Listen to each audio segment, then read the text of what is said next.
नमस्कार. आज नांदेड जिल्ह्यामध्ये महानगरपालिकेची निवडणूक मोठ्या प्रमाणात उत्सव निर्माण आहे आणि आपल्याला आज महानगरपालिकेचे नगरसेवक निवडणुका चालू असताना जनतेच्या कामाच्या विकासाकरता माजी नगरसेवक आत्तापर्यंत कुठलाही विकास झाला नाही. स्वच्छता भारत अभियान कुठल्याही देशामध्ये जास्त प्रमाणात कचरा कुंडी जागेवरच दिसते, विकास तर कुठलाच नाही. आज शिरको भागामध्ये प्रत्येक जागी पाहिलं तर नाली रस्ते ड्रेनेज कुठलंही काम झालं नाही. आपल्यासोबत संभाजी विरगडचे उमेदवार आणि त्यांनी विकास कामाच्या संदर्भात काय सांगतात? विकास कामाबद्दल जे विकास कामं जे पहिलेच्या सरकारनं केले नाहीत ते आम्ही पूर्ण सगळं करू.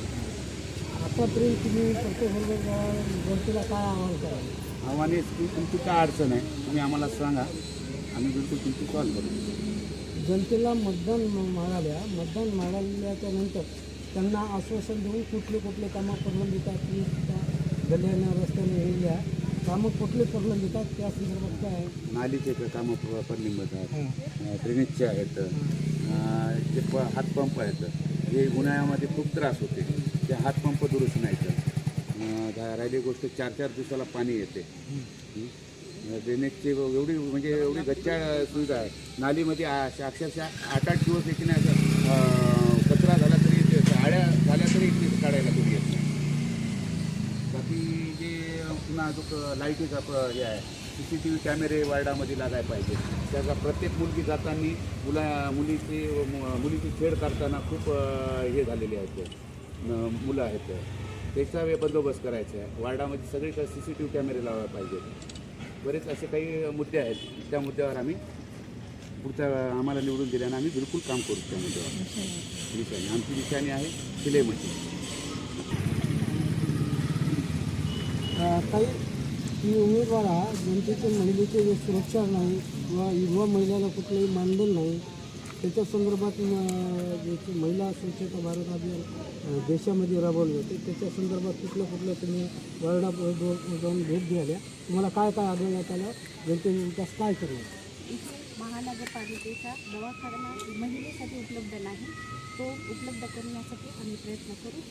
आणि लाईटा पण नाहीत, त्या लाईटा पण देण्यासाठी आम्ही मदत.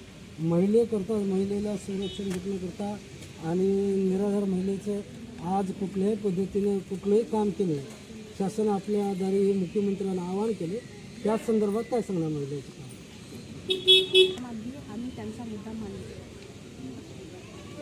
मी अर्चना शिवाजी उर्फ बाळू हंबर्डे संभाजी ब्रिगेडच्या वतीने प्रभाग 20 क्रमांकामध्ये महिला सर्वसाधारण उभी आहे. तरी शिलाई मशीन आहे, तरी सगळ्यांनी आम्हाला मतदान करावे. मी संध्या केशव कांबळे प्रभाग क्रमांक 20 प्रवर्गामधून निवडणुकीच्या रणांगणात आज उभी आहे. तरी जी काही ड्रेनेजचे वगैरे काही प्रॉब्लेम असतील सगळे काही आम्ही सॉल्व करू आपले. आणि माझी निशाणी शिलाई मशीन आहे. मी शिवाजी उर्फ बाळू हंबर्डे प्रभाग क्रमांक 20मध्ये संभाजी ब्रिगेडचे आमचे 3 उमेदवार आहेत. सर्व अनुसूचित जातीमध्ये संध्याताई केशव कांबळे या उभे आहेत. मध्ये सर्वसाधारण महिलेमध्ये अर्चना उर्फ बाळू शिवाजी हंबर्डे यांनी थांबलेले आहेत. आणि प्रभाग 20मध्ये ईमध्ये दीपक भरकड हे आमचे उमेदवार आहेत. यांची सगळ्याची निशाणी आहे शिलाई मशीन. आमच्या प्रभागामध्ये CCTV कॅमेरे लावण्याचं आम्ही हे केलेलं आहे. सभागृहात जर पाठवले तर सभागृहामध्ये आम्ही CCTV कॅमेरा राहू द्या, ड्रेनेज राहू द्या, नाल्या राहू द्या, स्वच्छता राहू द्या, यांच्याकडे आम्ही सर्वात जास्त लक्ष देणार आहेत. आणि सिडको ऑफिस जेव्हापासून झालेली आहे तेव्हापासून लाईटाची व्यवस्था, जे खंब्यावर लाईटा आहेत ते गंजून गेलेले आहेत. महानगरपालिकेने आत्तापर्यंत त्याच्याकडे लक्ष दिले नाही. महानगरपालिका त्याच्याकडे लक्ष देऊ असं आम्ही सभागृहामध्ये गेल्याच्या नंतर आम्ही मांडू. तिथं आमच्या उमेदवाराला, 3ही उमेदवाराला प्रचंड मताने विजय करावा अशी विनंती करतो. आमची निशाणी आहे शिलाई मशीन. सगळं प्रभाग 20मध्ये आमच्या उमेदवाराला जर निवडून दिले तर आम्ही सभागृहामध्ये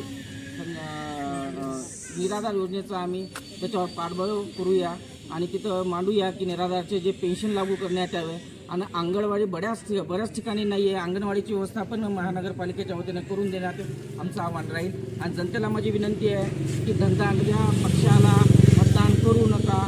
सर्वसामान्य उमेदवार घरचे गरीब घरचे आहेत, परंतु यांना मतदान करा असं मी आवाहन करतो. उमेदवाराला प्रचंड मताने विजयी करा. आमची निशाणी शिलाई मशीन आहे आणि यांना निवडून द्या अशी विनंती करतो.